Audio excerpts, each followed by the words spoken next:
And I suppose, Michelle, you might want to weigh in on this. It's difficult at age maybe 30 or 40 to think about how much I'll need when I'm 55, 60, 65, 70. And let's face it, we're all going to be living, God willing, till we're probably in our early 80s if the actuarial tables are correct. What's the best way we can approach this to find out exactly how much we'll need year on year when we reach retirement? I mean, there's certainly lots of calculators out there that can help you on different financial planning websites, but I always like to think about, well, how much do I want? Yeah. You know, well, that's right, forget how much I want to need. How much do I want when I retire? $45,000 a year as a combined household income. It's not what I want. So, I mean, I think you have to go back barely cover my shoe budget.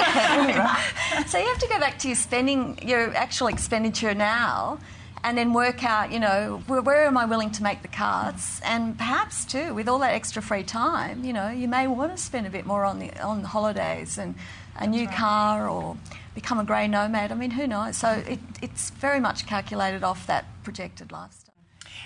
Michelle, you offer a lot of advice to small and medium-sized businesses. I'm sure there are probably a lot of women who take a break from the workforce, get married, have children, and then decide, you know what, I want to get back into the workforce, not necessarily in the job I was doing before I had children.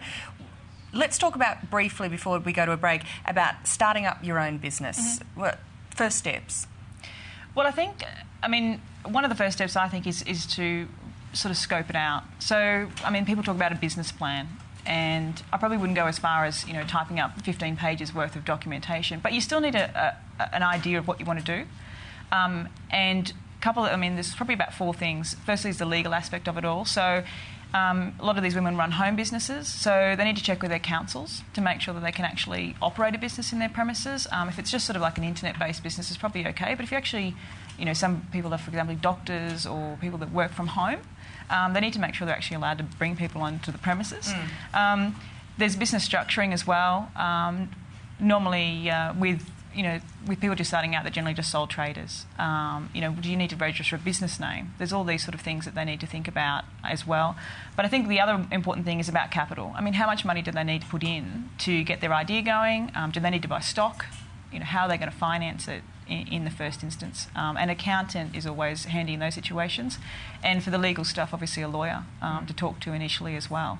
And there's all sorts of other sorts of things if they're going to go and lease premises and what sort of insurances they need. And normally that's sort of a question I'd sort of answer in about an hour.